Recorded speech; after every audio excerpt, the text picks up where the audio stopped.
Hello guys, welcome to my YouTube channel. So guys, I'm shocked. I'm really shocked. This is Ubakala Junction.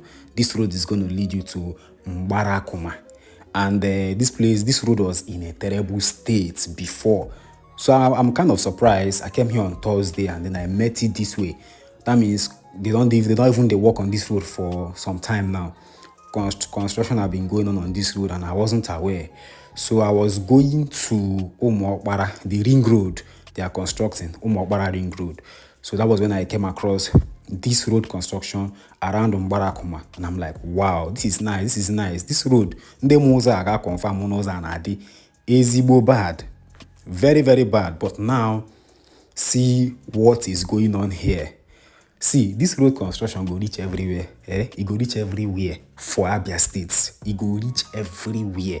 If they go fix this road that has been abandoned for many years. In fact, most people living here didn't even have hope of this road being constructed anymore. Politics.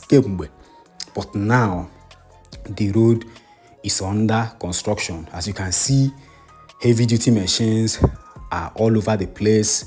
You will see, there's even some section along this road that you will see something like a stone base. So just keep watching the video down to the end. Kijanyagi wefu ife naga on na Ubakala ndi na Umuahia South local government area of Abia State.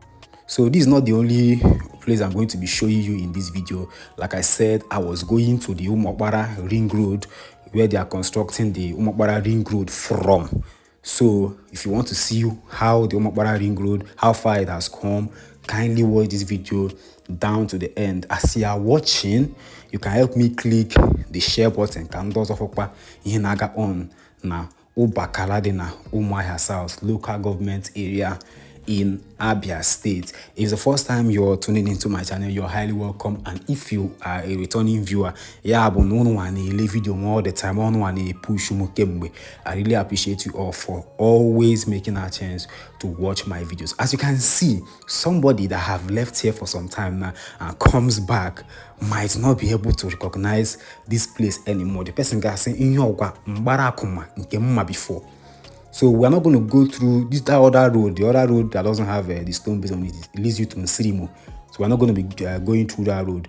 We are going to Obodinibe. Well, first of all, we'll get to Umuahia. So from here now, we're going to get to Umuahia. From Umuahia to Obodinibe. From Obodinibe, you know, all those Umuokpara area. About the ring road. I'm going to touch all those areas. So guys, kindly watch the video down to the end to see the extent of work, to see the amount of work that has, you know, been done on this road. I'm very happy about this road construction. I'm very happy, and I'm still hoping that this road construction that is happening all over the state will get to Olokoro. Olokoro does not have good road. It will get to Olokoro. I'm also praying it will get to Amoba Estate, Yabiko Bata side and that. Okay. So as you can see, the road, of course, Apaturiaka may expand. The road they may expand because they here, because they wide, you know. So I have to go ban Ibunano, Unman able to make by the YouTube violations. I have to go ban Ibuano, Kokanoniru, or the Kokanoniru. From here, like I said, we are heading straight to this is Umuahia now. This is Umuahia. I think, and very close to Obodinibe. Or the Kaweba herself Obodinibe. Or the Kaweba but that goes here Obodinibe. Sorry, I didn't capture Umuahia. So I think this is Obodinibe. Obodinibe dena Umuokpara. Umuokpara is in Umuahia South local government area. Oburo Umuahia North kwa Umuokpara no. Following the mad nature na Umuokpara no na Umuahia North, but mba all the na Umuahia South. So now you're going to see something amazing now. The road that I used to pass through and make videos for you guys to see when they were, you know, constructing it, you know, initially. Piazena Akifo to Ostiwe, they say, come now and use your eyes and see how far they have come. So very soon, all these areas in Umuahia South Ghana, in fact, even to put the construction adela over self, a lot of real estate company abatago na Ubakala. Yes, Ubakala o, Umuokpara o, a lot of ndị eme real estate abatachaziela. Why?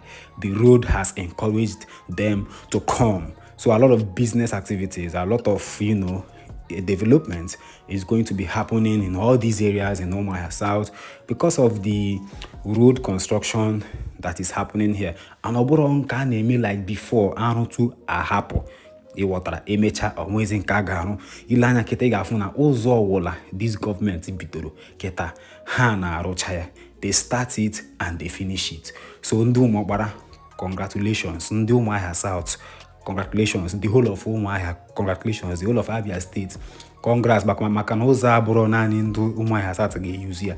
The whole of Abia State, the whole Nigerians na-abịakwa Abia State gakwa use kwa this road. So congratulations on this development. Some other people can say, or maka na arụrụ ụzọ ka ndị onye nke ji wee na-eti congratulations. Ọ na-amara ife anyị gabigara na Abia State so many years ago.